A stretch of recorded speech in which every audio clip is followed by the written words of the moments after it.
Welcome, everyone, to this Cortado Cuppa Coffee Podcast with me, your host, Tom Dillon. This has been recorded live at our Tin Pot Mobile studio and broadcast around the world.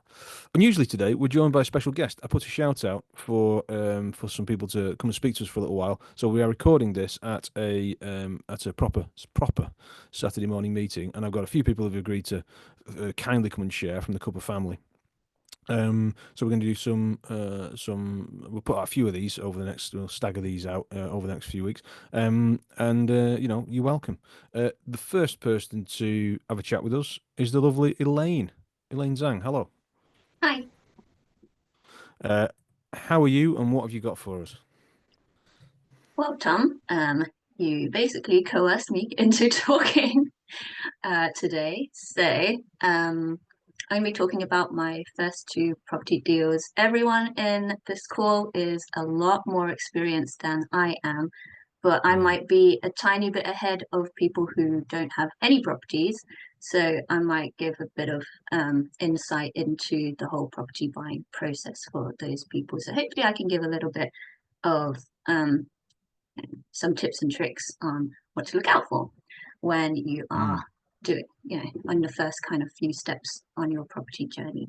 So my first lesson that I learned from buying my first two buy-to-let properties is that buying a property takes actually a lot of work behind the scenes. So when someone says, I bought a buy-to-let property, you think someone's just gone to Rightmove, picked a property, I like that property, I'm going to buy that property.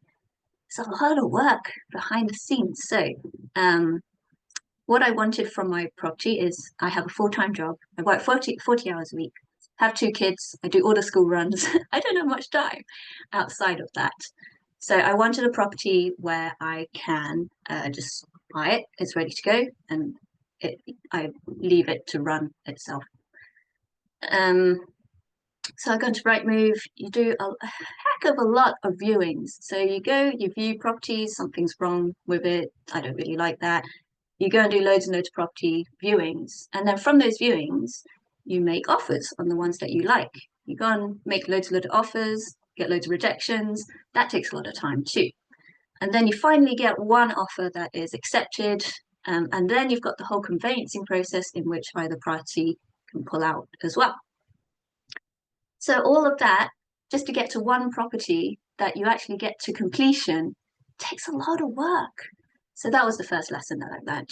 That entire process is just very long. And that's the case with anything, I find. So if someone says, oh, I got a part in a play or a film or something, you don't see all of that work that went on behind that, all of the failed auditions, everything, all of the hard work, the years of dedication that go on behind that. So when someone has done something, you don't see all of the stuff that went on behind the scenes. So you just want to bring into the light that stuff happens behind the scenes.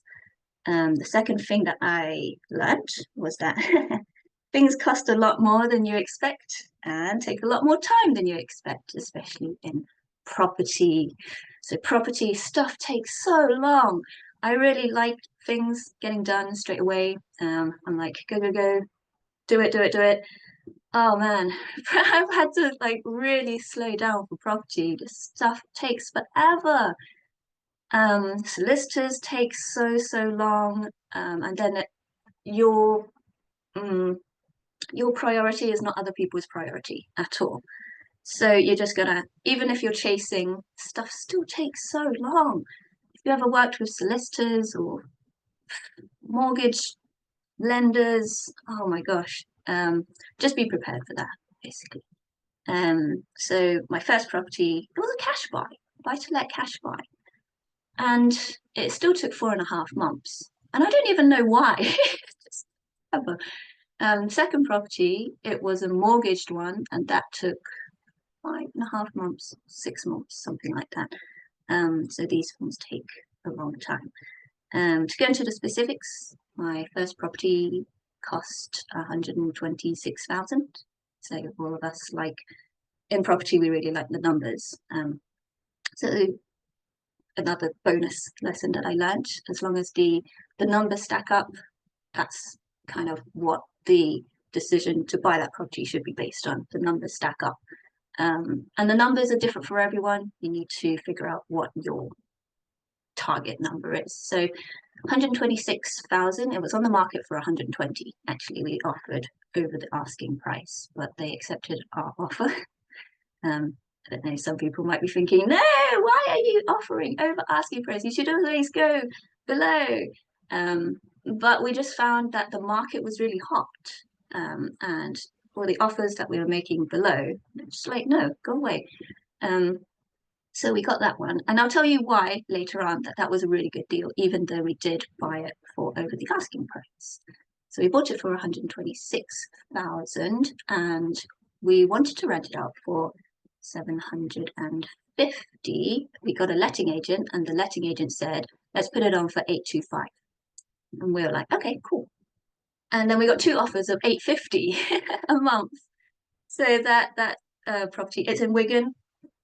Really, really nice house, really nice location. So the lesson there is that letting agents actually know the market a lot better than you. So we actually, by getting a letting agent, managed to rent it out for a lot more than we thought it was going to rent out for. So that's why you should, in these cases, get a letting agent, especially if you don't know what you're doing. So yeah, we've got an amazing tenant in there. It's 1 year on, and I went to remortgage it because I'm doing another project right now. I'm in the process of throwing my entire life savings into this project, and I need money. So I'm remortgaging this house. We are remortgaging it for 150,000. So 126,000 to 150,000 in 1 year. That's, I think, a 19% increase. So that's why it's really good. It was a really good deal.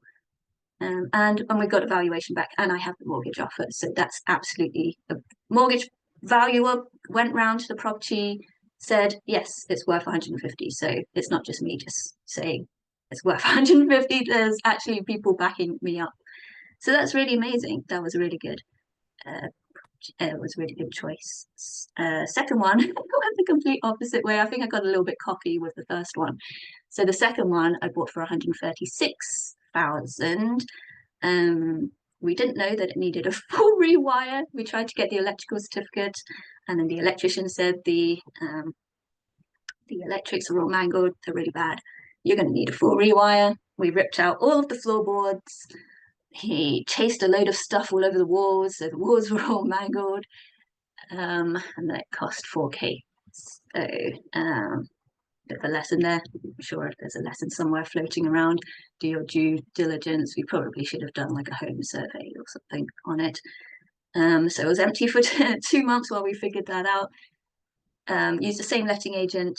They wanted to put it on for 875, and I said, can I put it on for 895, please? And they said yes. And then we got a tenant who was interested. They messed us around for a month. So it was empty for another month. And then we got another one in for 8. They made an offer of 895. And then that tenant finally moved in. But that also took another month. So the property was empty for a total of 4 months, which is not too bad. But it takes a bit of a hit because all that time you're paying the council tax, the bills, utility bills, you're paying for the mortgage. So you're losing quite a lot of money in those 4 months. I don't think I could have avoided that though. Well, yeah, obviously I could have avoided it knowing what I know now. So all of this experience comes onto my third lesson. And my third lesson is just carry on. So I've wasted a lot of money. I say wasted, but I feel like the money that you lose in all of these deals are just tuition, really. I'm chalking it up or putting it into the kind of the bucket of this is me learning on my property journey. I listened to hundreds and hundreds of podcasts before I actually bought my first house and went on my property journey, and I still made loads of mistakes. That cost me hundreds, maybe thousands of pounds, but that I'm saying, okay, that's to help me learn. All of this money that I've spent on mistakes is to help me learn on my property journey. And as long as I carry on this journey, then I can use all of my experience to not make those mistakes again. It's only when you give up that's when all of that stuff would be wasted, really. But I don't think that money's been wasted. It's just given me more experience. So those are my 3 points. What the 3 points are? First one, a lot happens between wanting to buy and actually complete. Second things cost a lot more than you actually think it's going to cost, and take you a lot more time than you expect as well. And the third one is just carry on, carry on. Even though you make mistakes, even though you feel like you want to give up, if you give up, that's when all of your time will be wasted. So now, probably over time now, but very quickly, I'm working on a commercial to residential conversion, and that's what all of my life savings are being thrown into right now. And that's why I needed to remortgage my first house. So that's what I'm working on. If it goes wrong, you'll never hear from me again. If it goes okay in about a year, I could maybe do another talk on it. But back to you, Tom. I like the idea that it'll go well, but we'll do this talking about 4 years' time because everything takes longer than you expect. Yes. And also, I think hopefully, I know you well enough where if it goes wrong, we can still get you back on and and This is talk what through the everything that went wrong. This is how I lost millions. yeah. Just your hair will be all a mess. Just gone dishevelled. You'll be holding a screwdriver for no reason. Um, I was going to ask some questions and then summarize what you said, and then you went and summarized it and covered all my points. So I'm bereft of questions because to So we can end it there then, basically. yeah. Bye. That's not how this works. I think we can be fairly brief. You'll be pleased to know because what I was reminded of when you started speaking is, first of all, I think you're absolutely right that what you're talking about would be particularly useful, hopefully useful for everyone as a reminder, but useful particularly for newer investors to say to talk through, someone who's going to know more than them, but maybe not as much as someone who's doing this for years and years and years. So that'll be hopefully really relatable for them, and go through some of the stuff you learn early doors about exactly what you said, that it often takes longer than you think and is more painful than you think. And then when someone says, "Oh, I bought a buy-to-let property," there's an awful lot in that phrase. In some countries, there's not, or a lot less to it. But in the UK, especially at the moment, there's a lot that goes on, and it has to, there's a lot of hoops to jump through, and to jump through them often takes quite a while. There are people who buy 500 properties in a week, but not many. For most people, it happens quite slowly. Um, so uh, so I thought that was really good stuff. And then the other thing that stuck with me, and if I was a newer investor, that I'd advise that new investors take from what you were talking about. Of course, they can choose to take whatever they want, but was sort of the power of perseverance, and maybe it's two things. Power of perseverance would be one, and the second one would be to stick to your numbers. You talked about on the first one, you bought by the numbers, and as a result, not only a result of that, of course, I know you're quite a shrewd person and quite, I think, intelligent in what you buy, but but you stuck to the numbers, and that's probably something that's easy to say and very hard to do, in my experience. And as a result, as you said, you then pulled out. Did you pull out all the money then? If pretty much, if you, well, maybe not quite, if you bought it for 126 and remortgaged it at what, 150 or something. Yeah. The mortgage amount that I'm getting back is 112,500. Okay, so after a year, you've only got 75%. 14. Yeah. Yeah. So you've only got 14,000 left in it, without getting into too much detail on it. So I'd say, well done, and I'm excited to hear about how this the next deal goes. That'll either make or break you. But it's one of those as well, isn't it? There's another thing that maybe could leave people on. You can confirm or deny that there's no way you'd be looking at this doing this thing you're doing now if you hadn't got this experience behind you. The point being, the small thing leads to the big thing. You can't run before you can walk. Would that be right? Yeah, yeah. And I have you to thank for this and this community as well, because I found that my new property is the property that I'm working on right now is actually hundreds of miles away. So I needed a property, what's it called? Manager, the project manager. Yeah, I needed a project manager, and I found Dave and Robin from South North Group from Cuppa Property. So that's what I forgot to do. I forgot to thank this community but I'll do that now. So thank you, Tom and Chris, for being my mentors in the early days. And I want to thank Dave as well. He's my project manager, and we're talking almost on a daily basis about what's going on in my ongoing project. He's amazing as well. He's another mentor of mine. But yeah, I wouldn't have got to where I am now without this community and your support. And I don't think anyone here knows how much you guys have helped me. So thank you everyone here. You've all been amazing, and I'm going to keep coming. And yeah, just thank you. Thanks. Thanks everyone. It's like an Oscar speech at the end, isn't it? But we'll accept it because I got thanked, so if I'm included, it's all right. We've got world supply of insects in here, but that's probably off the point. And thank you very much for that lovely quick share, lovely cortado this morning, Elaine Tsang.